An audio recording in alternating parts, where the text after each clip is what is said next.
Muy buenas tardes, amigos de Finger Sports Media. Estamos aquí con una visita sumamente distinguida, un gran amigo al que aprecio mucho. Sin más preámbulos, el profesor Moisés Alencastre Miranda. Moy, bienvenida a tu casa, Finger Sports Media. Hola, buenas tardes, Fernando, ¿cómo estás? Pues contento de tenerte aquí, Moy. Sabemos que eres una persona muy ocupada, que trabajas en la universidad número 1 del mundo, que es el MIT. Ya nos comentarás de esto. Y pues te invitamos precisamente, Moy, agradecimos tu tiempo, porque le queremos dar un giro un poquito distinto a esta página es de deportes, de fútbol americano, pero pues nuestro público son muchos estudiantes, son mucha gente que quiere progresar, que busca becas, que busca trascender en una maestría, en algo. Entonces, una persona como tú, Moy, que estás en la universidad privada, en la universidad número 1 del mundo, pues sí sería un buen consejo que le hablaras a los muchachos que nos siguen en este canal. Pues Moy, para quienes no te conocen, yo creo que muchos te conocemos, y si te gusta presentar, por favor. Sí, claro, soy Moisés Alencastre Miranda. Yo estudié en diferentes escuelas y he trabajado en diferentes universidades, tanto en México como en el extranjero. Estudié, por ejemplo, en el Colegio del Tepeyac, la secundaria y la prepa. Desde entonces yo participaba en concursos de las Olimpiadas de Matemáticas, también participé en concursos de Olimpiada de Química, fui a concursos a la UNAM, por cierto, y al Poli y a otras universidades. Les recomiendo mucho a los estudiantes esa parte. Luego después estudié, me gustó mucho la parte de, no solo la parte de matemáticas, me gustó la parte de tecnología. Estudié ingeniería en cibernética en La Salle. Y de ahí luego me seguí a la maestría y al doctorado. ¿Por qué? Porque me gustaba toda la parte de investigación y desarrollo de tecnología. Entonces es importante ver así como para dónde quieres ir. Entonces yo vi que para hacer investigación y dedicarte a hacer investigación y desarrollo de tecnología hay que hacer una maestría y un doctorado. Entonces estudié una maestría en ciencias computacionales con especialidad en gráficas por computadora en el TEC de Monterrey, Campus Estado. Muchos preguntan luego, oye, ¿y si me quiero dedicar a desarrollo de videojuegos? ¿Qué podría estudiar? Por ejemplo, lo que estudié, o sea, una carrera relacionada a computación y una maestría relacionada con especialidad de gráficas, como la que yo estudié en el TEC de Monterrey. Y luego el doctorado, como me gustaba también todo lo que era robótica e inteligencia artificial, estudié un doctorado en ciencias computacionales con especialidad en sistemas inteligentes en el TEC de Monterrey, Campus Estado. Posteriormente, en el Inter, por ahí trabajé en varios lugares. Tomé un curso de supercómputo en la UNAM, fui becario de supercómputo en la UNAM. Trabajé en la industria privada haciendo sistemas, en empresas pequeñas y empresas grandes, hasta en un banco trabajé también. Y después, ya acabando el doctorado, me integré como, desde que estaba terminando el doctorado, me integré como profesor de cátedra de asignatura de clases del Departamento de Computación del TEC de Monterrey, Campus Estado, y posteriormente profesor de tiempo completo en Campus Santa Fe. Y ya de ahí estuve dando clase en Campus Santa Fe por muchos años, apoyando a Campus Ciudad de México y colaborando con colegas de varios campus, varias universidades. Y actualmente soy Research Scientist o científico investigador en MIT, Massachusetts Institute of Technology, que es, como tú dices, evaluada la universidad número 1 del mundo. Muy una gran trayectoria, una trayectoria que muchos soñamos tener, y que mucha gente quiere aspirar a ello. A veces los mexicanos solemos ser un poquito temerosos, pero ¿cómo fue que diste ese brinco? Porque yo me acuerdo de ti de Monterrey, de verdad, ese curso que nos diste de Linux, que fabuloso, de los mejores que he llevado en mi vida. Pero ¿cómo fue ese camino? Y fíjate que me acabo también de contar un par de personas que estuvieron trabajando en una de las películas que llamamos La Forma de Agua. Pero ¿cómo fue, Moy, esa parte? ¿Cómo fue que nació ese impulso? Justamente acabas de mencionar algo importante. Luego somos muy temerosos. Eso es lo primero importante, que hay que quitarse el miedo para hacer las cosas. O sea, eso fue algo que yo toda la vida siempre, o sea, a todo el mundo nos da miedo a las cosas, pero hay que quitarse el miedo para hacer las cosas. Entonces, eso es lo primero. Y luego ver qué hay que hacer para hacer lo que quieres hacer. Entonces, ese fue el camino, o sea, que fui buscando. A mí me gustaba mucho las cuestiones de ciencia y tecnología, entonces, por eso en la preparatoria yo participaba en los concursos de matemáticas, o sea, y eso es algo que es importante que los estudiantes hagan, que no se queden con lo que les dan en la escuela, o sea, vayan a concursos, vayan a congresos, vayan a actividades. Y en todas las universidades de México y en muchas escuelas hay muchos concursos de ciencias, concursos de robótica, concursos de tecnología, concursos de programación, o las mismas olimpiadas en la prepa. No solo hay de matemáticas o de química, hay de física, hay de historia, hay de geografía, hay un montón. Entonces, también para ese camino lo que yo fui viendo es siempre buscar hacer algo más allá de lo que me daban en la escuela. O sea, en cada nivel de estudio siempre decía, híjole, sí está bien, estoy estudiando esto, pero ¿qué más hay?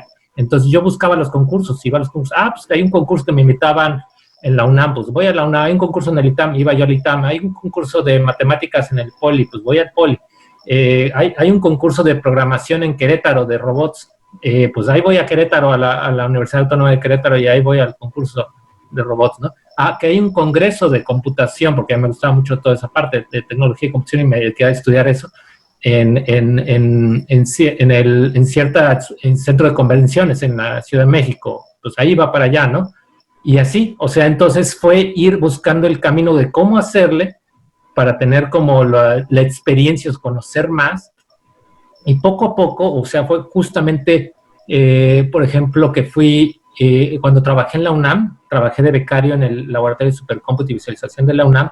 Ahí me contaron de un congreso, me contaron, por ejemplo, de un congreso internacional, que no es lo mismo un congreso nacional que un congreso internacional. Contaron del SIGGRAPH, y como a mí me gustaba mucho la parte de gráficas por computadora, todavía estaba yo terminando mi carrera universitaria, todavía no andaba pensando si iba a estudiar una maestría y en qué, y cómo me gustaba mucho la robótica, me gustaban mucho las gráficas por computadora, como que sabía que tenía que ver con, me gustaría, así pensaba también desarrollar videojuegos, hacer robots, programar robots, algo, ¿no? Entonces ya estaba teniendo las bases en la escuela, en la universidad, de las clases de programación y demás, pero yo buscaba algo más. Entonces ahí en la UNAM me recomendaron de un congreso, el más importante del mundo en gráficas por computadora, que se llama el SIGGRAPH. Entonces, cuando yo acabé, tú dije, pues yo quiero ir. Entonces, y también me puse a investigar con profesores y colegas que de robótica era lo mejor. Entonces, me encontré que había un curso de verano de robótica que era muy bueno, que esa vez fue en Europa, pero cada vez un año era en México, un año era en Francia, un año era en México y un año en Francia, así lo iban alternando. Entonces dije, yo quiero ir. Y dije, pues entonces, en ese entonces yo trabajaba y estudiaba también en la carrera para poder juntar dinerito y demás. Entonces yo dije, pues voy a juntar dinero y cuando acabe la carrera voy a ir a esos eventos. Y eso fue lo que hice. Entonces me enfoqué, o sea, no solo en los estudios, sino en actividades extraescolares.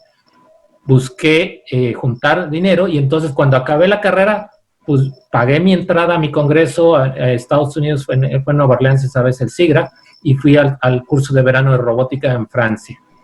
Y aparte me puse a investigar de las maestrías y encontré esta maestría que una colega de la UNAM, justamente del Laboratorio de Visualización, me recomendó con un doctor muy famoso, el doctor Rudomín, en el TEC de Monterrey Campus Estado, en aquel entonces, ya hace muchos años, y con él me fui a la maestría. Entonces hice todo en paralelo. Entonces me fui al congreso, me abrió los ojos, o sea, a ver lo que se hace en el mundo relacionado a gráficas por computadora, que es realidad virtual, realidad aumentada, desarrollo de videojuegos, desarrollo de películas, etcétera. Y luego, a su vez, en el curso de verano, donde había investigadores, los mejores investigadores de México y de Francia en robótica, entonces fui al curso, tomé los cursos, había muchas cosas muy matemáticas, muy de programación, muy de los algoritmos de robótica. Aprendí mucho eso y de ahí me gustó, y entonces me fui enfocando en los posgrados, en la maestría, en el doctorado en eso. Y así fui siguiendo haciéndolo así. O sea, ese es el camino, y es el camino que les recomiendo siempre a todos los jóvenes. O sea, quieren hacer algo, ¿qué es lo que les gusta? Investiguen qué es lo que hay que hacer. Y hay que buscarle por ahí. Es que precisamente das también, como dices, un punto clave. El mexicano a veces como que vemos las cosas muy sencillas. Mira, aquí, como te dije, la página de fútbol americano, pero los muchachos terminan los 24 años, ¿no?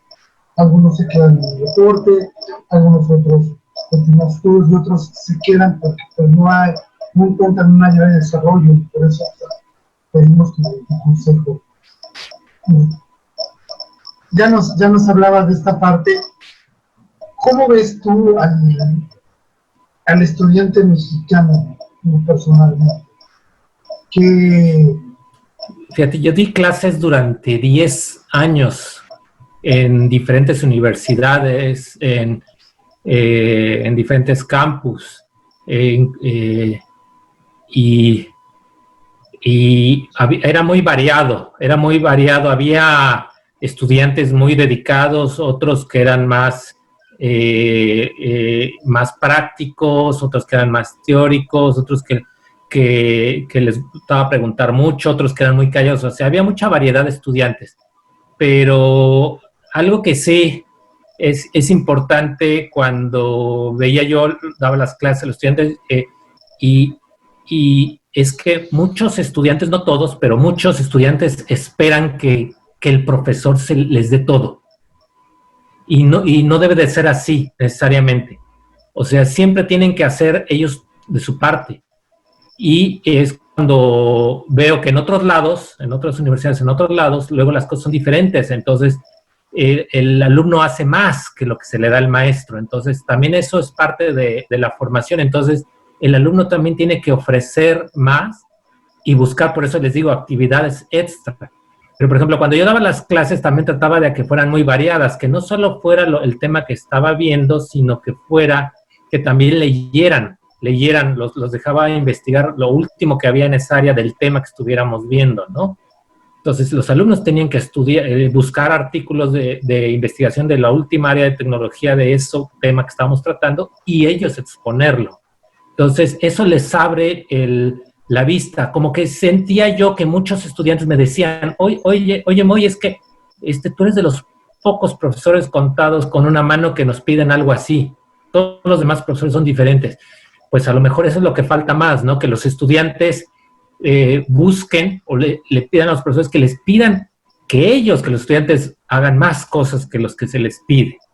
Porque luego, o sea, si se quedan nada más con el tema o lo que se les da, lo que dice el libro nada más, y hace rato mencionaste el curso de Linux, o sea, yo daba la materia de sistemas operativos, y yo les di un curso ahí a los compañeros del campus, del área de informática. Ese curso de Linux era la parte teórica que yo daba en la clase de sistemas operativos, porque yo dividía la materia en la parte teórica y la parte práctica, pero yo les llevaba en paralelo, porque cuando yo fui estudiante y llevé esa clase, a mí me la daban 100% teórica y nada práctico, y luego salía a la industria a trabajar de sistemas, y entonces me enfrenté a que pues había que saber bastante práctica, y la teoría no solo no te va a ayudar nada más. Entonces, de ahí que debe de ser que el estudiante debe de salir del estudiante, que debe de pedir, oye, es que yo quisiera también esto, aunque al estudiante le represente que va a ser mucho más trabajo para él en el semestre o en el año escolar. ¿Por qué? Porque eso es lo que le va a ayudar a aprender. Entonces, lo que yo aprendí en la industria después, entonces yo dije, no, cuando empecé a ser profesor y dar esa misma clase, yo dije, pues yo quiero darla que sea teórico-práctica, pero en paralelo. Entonces, cada que les explicaba un concepto teórico, les decía, miren, aquí está el comando y aquí pueden ver eso en Linux. Y de ahí es que era muy práctico, y más que en Linux puedes aprender muchas cosas así.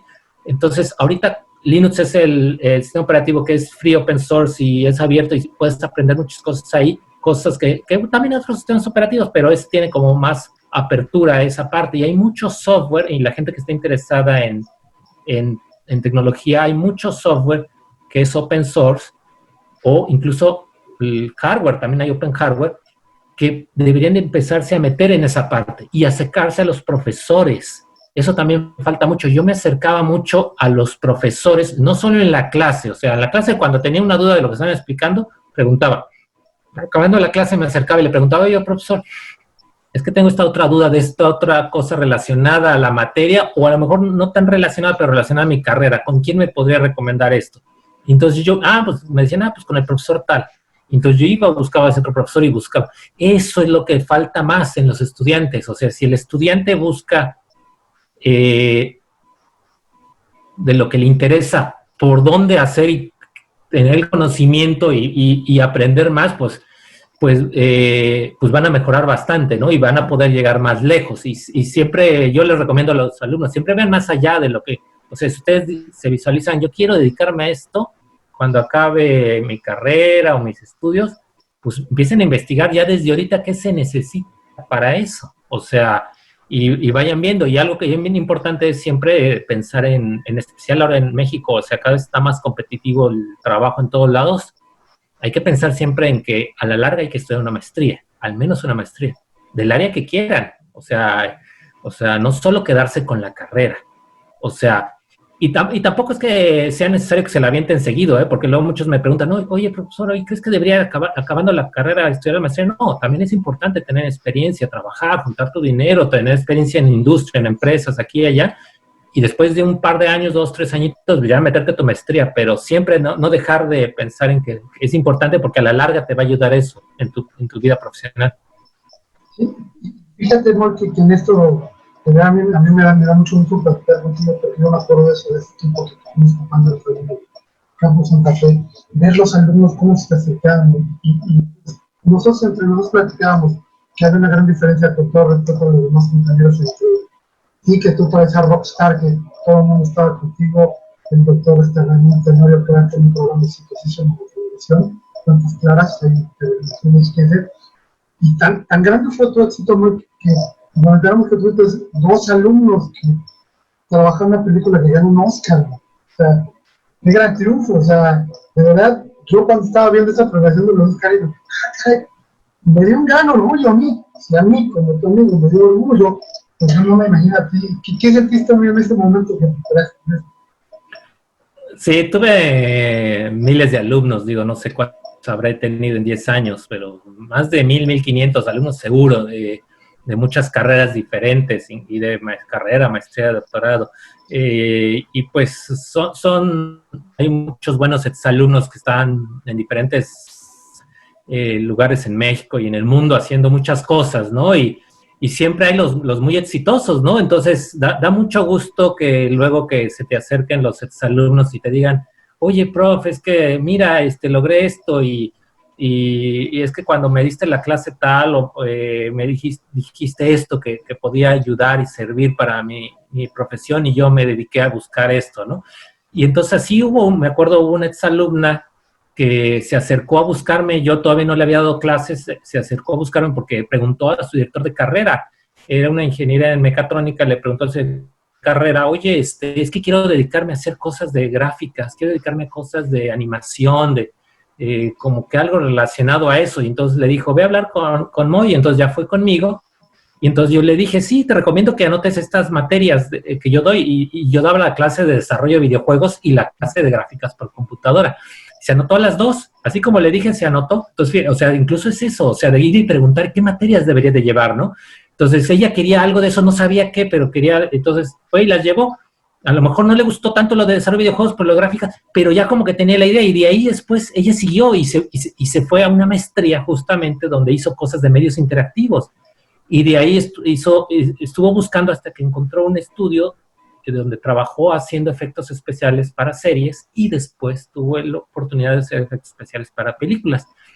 Y le tocó participar en una película que ganó Oscar. Igual también a otro exalumno también, que también le di alguna otra clase, creo que también fue la de desarrollo de videojuegos, también participó haciendo efectos especiales para una película que ganó Oscar. Y así he tenido exalumnos, ¿no? De varias áreas, y da mucho gusto, pero pues también es mucho de su ímpetu. O sea, necesitas tener mucha dedicación y no rendirte. O sea, siempre hay muchas trabas en todos lados, muchas puertas, y en especial en muchos lados. En México, mucha gente lo primero que te dice es no. Lo primero que te dicen.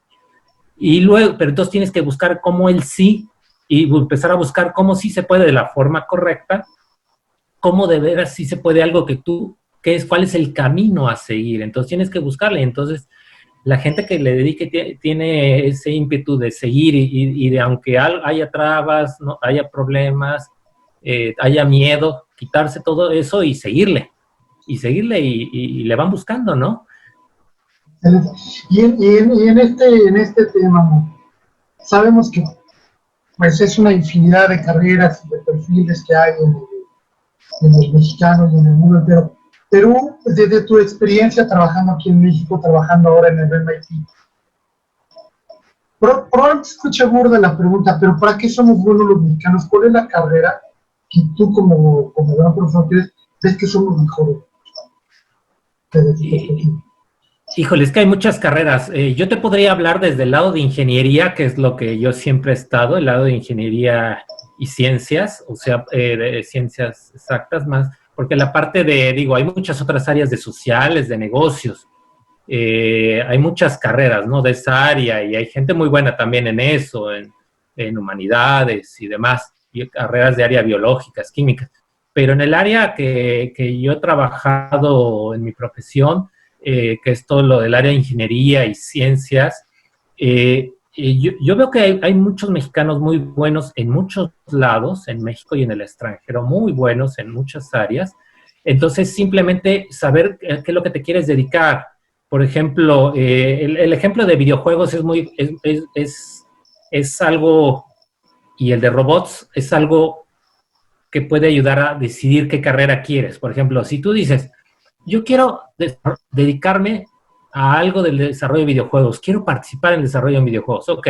Entonces yo lo primero que les pregunto es cuando se me acercan jóvenes en conferencias que daba ahí en el TACDF y en esos eventos que había en la Ciudad de México, y me preguntaban, oye, ¿qué quieres hacer? ¿O quieres ver lo que se ve del juego, lo que se oye del juego, lo que no se ve del juego pero hace que funcione, o lo que está alrededor del videojuego?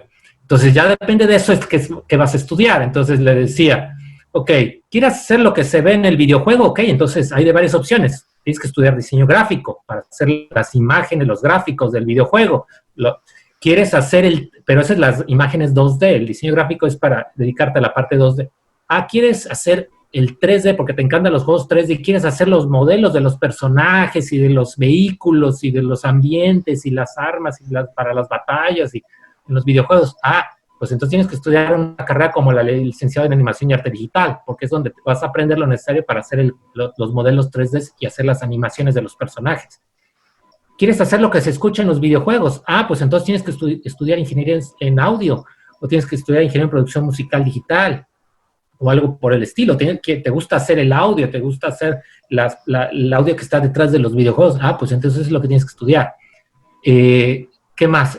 A lo mejor quieres hacer lo que hace que el videojuego funcione, no lo que se ve. Ah, pues a lo mejor no lo que se ve, pero lo que hace que funcione. Ah, pues tienes que estudiar entonces alguna carrera relacionada a computación, porque tienes que aprender a programar y muy bien. Entonces tienes que buscar una carrera de ciencias computacionales. ¿Por qué? Porque vas a ser el que programa el videojuego y es el que hace que todos esos gráficos, todos esos modelos, todas esas animaciones, todos esos audios funcionen detrás del videojuego y hagan que el videojuego completo funcione. Es que el que pega todo y hace que se vea, que se mueva todo, porque si no, todos son piezas por separado estáticas o solo audios por separado o imágenes por separado. Entonces, el que programa todo por detrás no se ve como tal o no lo piensa el jugador cuando lo está jugando, pero en realidad es el que hizo, el que embonó todo eso junto, es el programador.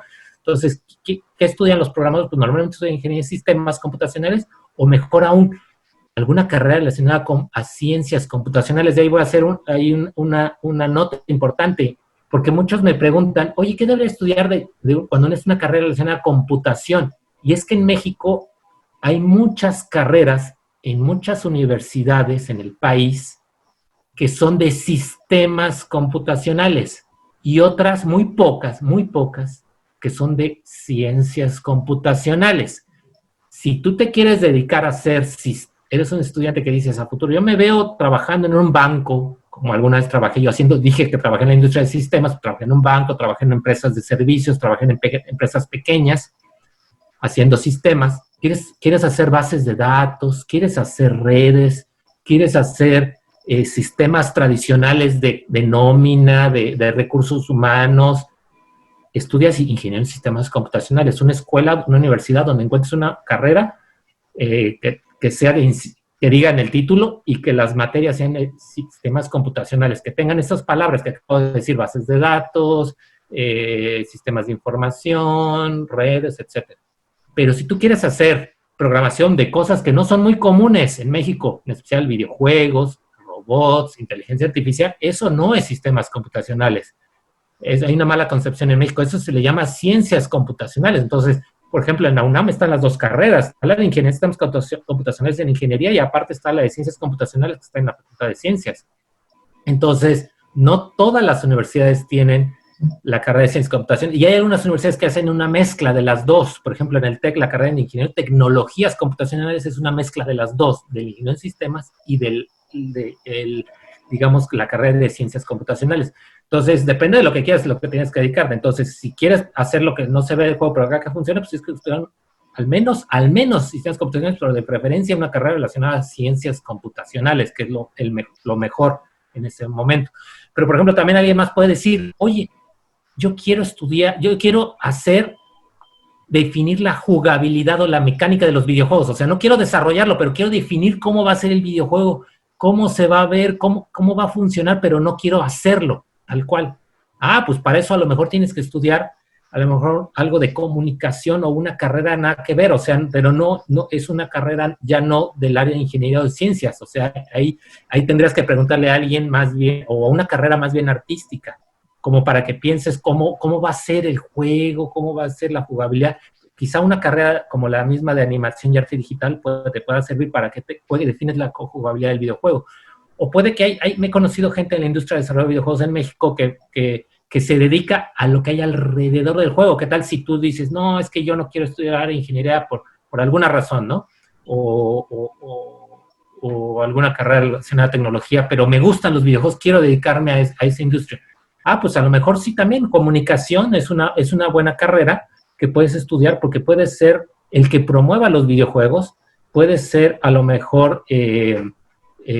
no lo sé, incluso he conocido abogados que ayudan a la industria de desarrollo de videojuegos, pero es enfocados en cosas de medios creativos. Hay gente que estudia carreras, hay nuevas carreras en varias universidades como en el TEC y en la NAHUAC, que hay de creación de empresas. Es una carrera donde estudias de negocios para crear empresas, y en específico hay una en la NAHUAC que he oído que se llama creación de empresas creativas.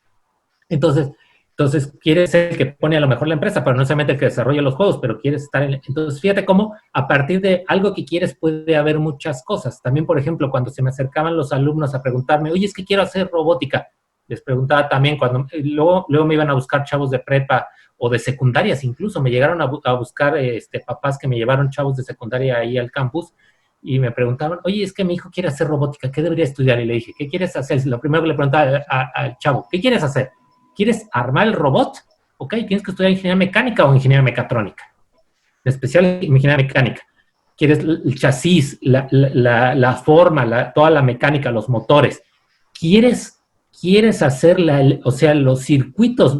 Pues que vean los circuitos del robot y entonces digan, o quieres hacer esa parte de los circuitos. Pues tienes que estudiar ingeniería electrónica, ¿no? Tienes que estudiar ingeniería electrónica. ¿Quieres hacer lo que está dentro de la computadora del robot, o sea, programar al robot que se mueva, pero no quieres armarlo ni quieres hacer la electrónica? Entonces tienes que estudiar computación y otra vez ciencias computacionales, una carrera relacionada a ciencias computacionales donde aprendes a programar más allá de sistemas computacionales, algo más de inteligencia artificial o algoritmos que te sirvan para mover el robot. Entonces depende de lo que quieres hacer. Entonces, yo diría, sí, o sea, yo diría que depende de lo que quieras hacer, es qué carrera es, pero he conocido gente muy buena en todas las áreas. Yo creo que más bien es en lo que la gente sienta que es bueno. O sea, ya cuando los chavos van en la prepa ya más o menos saben, pero también no le tengan miedo a las matemáticas, que es algo que pasa mucho en México, que he visto que afuera no pasa tanto. La gente le tiene mucho miedo a las matemáticas y, híjole, es que en ingeniería es que va a tener muchas mates. Pero es que no le tengan miedo a las mates, pues, o sea, a mí me encantan las mates, yo iba hasta concursos y olimpiadas de matemáticas, entonces tienen que ver, o sea, si lo que les gusta es parte de, pues tienen que clavarse. O sea, conozco un amigo que estudió con nosotros en la maestría, y él quería hacer robótica y quería hacer algoritmos y todo y demás, y hacer caminar robots y toda la cosa. Pero él había estudiado una carrera de computación que no era ingeniería, era licenciado en informática. Entonces, él no tenía muchas bases de física y matemáticas, pero él quería en su posgrado a la larga dedicarse a hacer robots. Entonces, tuvo que por su cuenta meterse a estudiar y programar, aprender física y matemáticas que le ayudaran a hacer los algoritmos para mover el caminado de los robots, porque él quería dedicarse al caminado de robots. Entonces, sí, o sea, depende de lo que quieres. Es un, es un amplio panorama, man, y de verdad que abres mucho la perspectiva para los chavos con esta plática. Con todo esto, man, ¿cómo fue tu llegada al MIT? ¿Cómo llegaste? Pues fíjate, también es parte de lo que decimos de los miedos, o sea, hay que quitarse el miedo. Fíjate que yo ya tenía muchos años dando clase y haciendo investigación, pero como que no, como que yo quería enfocarme 100% en investigación. Y es algo que luego es complicado en México. Sí hay lugares, y para los que quieran dedicarse a eso, hay algunos centros CONACYT en el país, pero es difícil entrar a esos centros CONACYT donde se hace solo investigación, ¿no? Porque no hay mucho, así como dices, hay muchas áreas en México que todavía apenas están en pañales o no hay mucho, ¿no? O sea, y en cambio hay otras áreas que hay demasiado, ¿no? En México.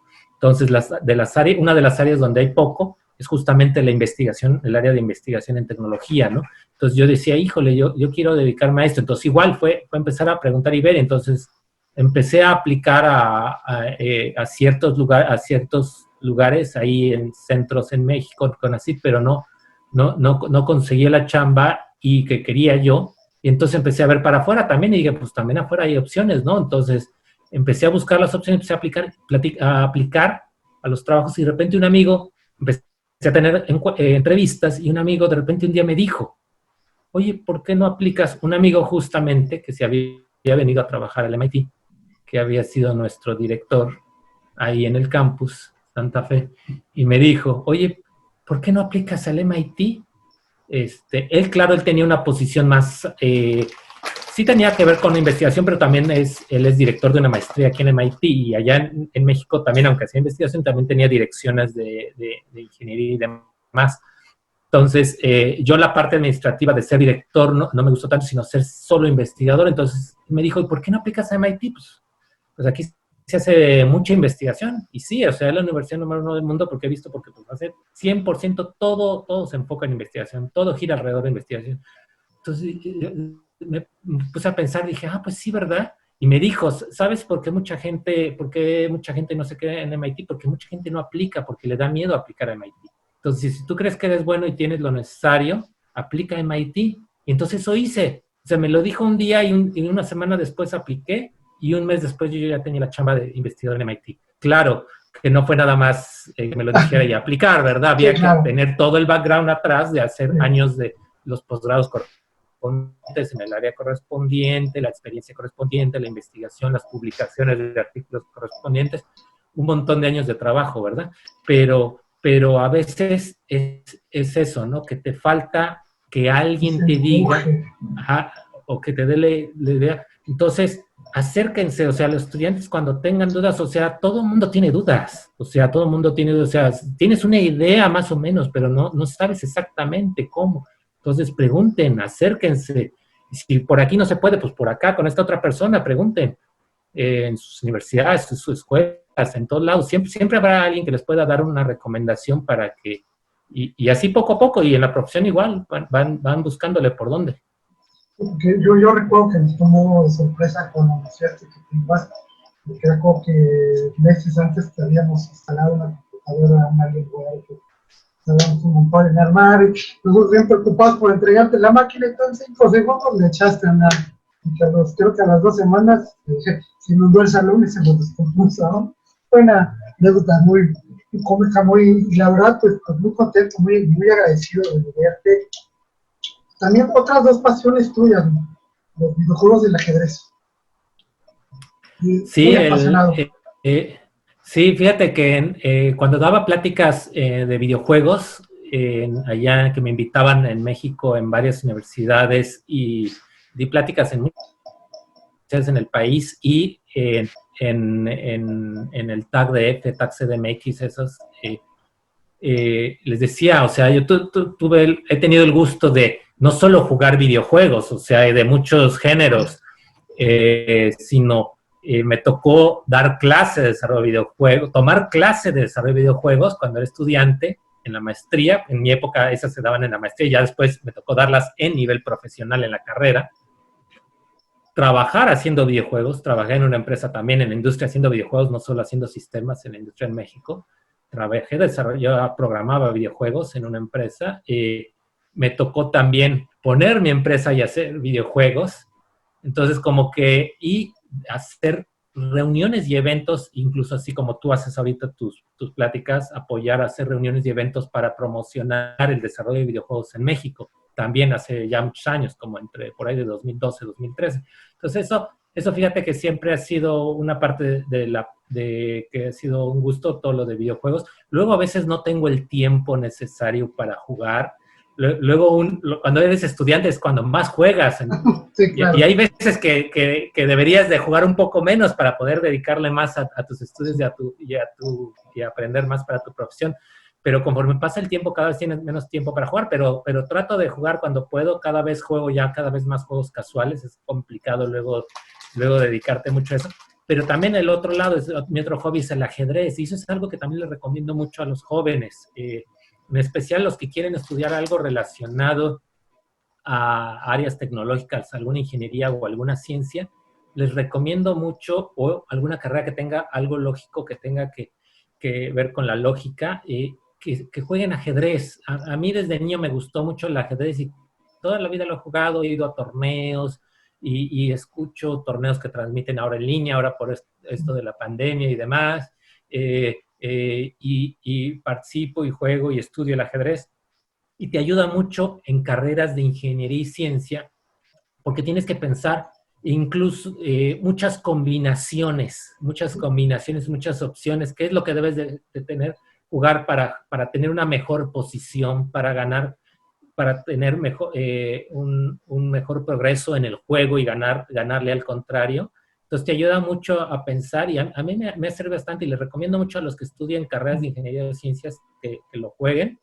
aunque sea de hobby, como yo, porque en realidad todavía no puedo decir que me dedico profesionalmente, todavía estoy en la categoría amateur, o sea, y es que tengo muchos años dedicándole, pero les recomiendo mucho que lo jueguen y así, y también busquen hobbies que estén relacionados también, a lo mejor directa o indirectamente a su profesión, a lo que se quieren dedicar, ¿no?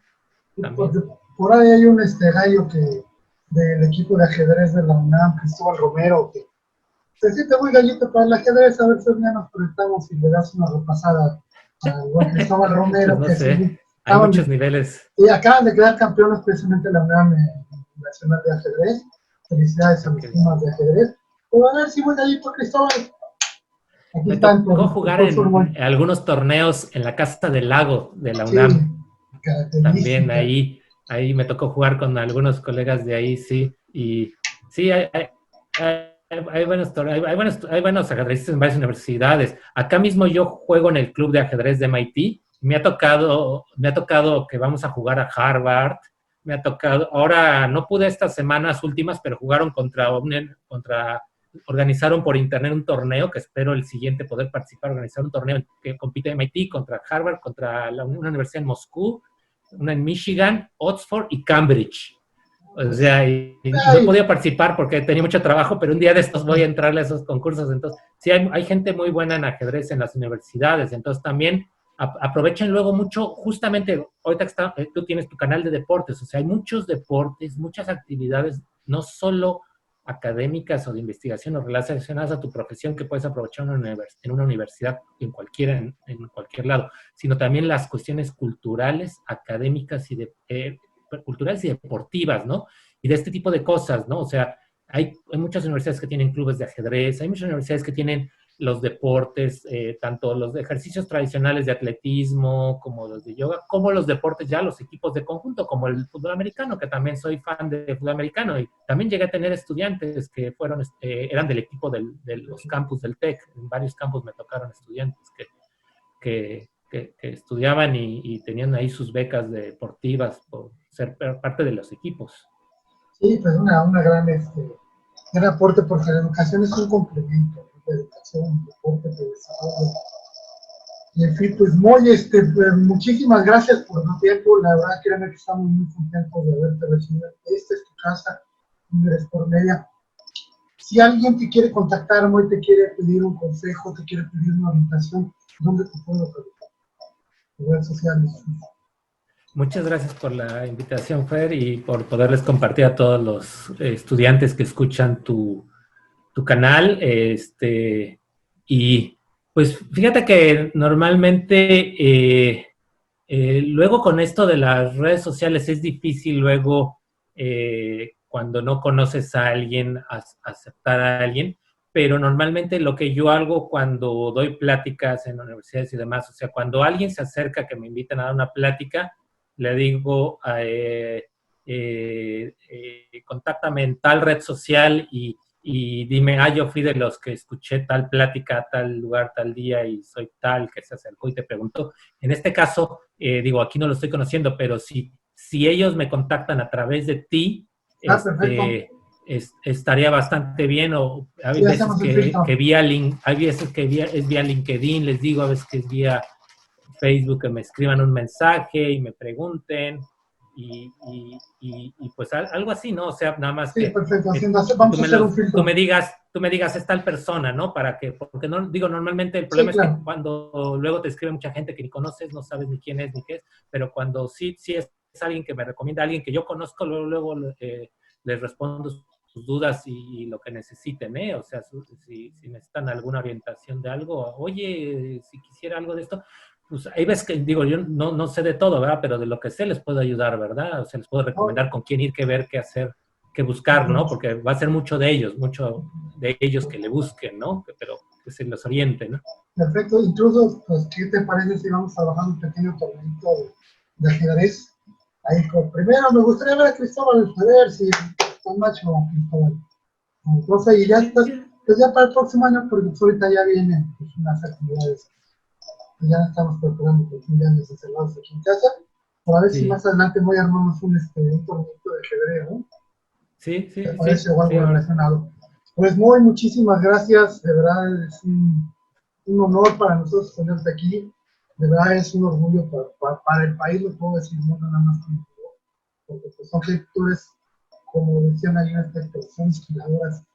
Yo lo veía ahí en el área de ingeniería de sistemas, de informática, la gente como hablaba de ti positivamente, como hablaba de doctor Tenorio, y los profesores que pues no corrían de una suerte, pero ustedes dos creo que eran para mí top en el campus Muchas APC, gracias, Fer. en el Muchas campus gracias. APC y no nada más, pero por esa calidad humana, de verdad, o sea, podrás tener toda la preparación del mundo, pero la calidad humana muy tuya de mí. Dale un abrazo de mi parte, por favor. Que hace poco fue su Igualmente un abrazo, Fer. cumpleaños. Sí, Y te sí, seguimos en contacto, Moy. sí, Muchísimas gracias. saludos Y a aquí todos es. los que te escuchan o te siguen y que pues, les sigan adelante, que sigan con el deporte y con los estudios y que sigan adelante, que logren sus sueños, que busquen las becas, que busquen las Mira, becas. Allá están afuera las becas. de nuestra amiga, yo siempre me respiro con una frase que dice Impostor. Esa es una frase de El equipo somos el todos, equipo ¿sí? somos todos. Y ese es el lema de guerra de los Pumas de la El equipo somos todos. En México somos todos. Ojalá aprendamos a trabajar en conjunto. Porque, chavos, vean el ejemplo. Un mexicano joven, triunfador, en la universidad número 1 del mundo. Y eso, hablamos de futbolistas, hablamos de deportistas, que son muy importantes, ¿sí? Por aquí está un gran ejemplo. El profesor Moisés Alejandro. Muy buenas tardes, Mo. Gracias, hasta luego, Fer.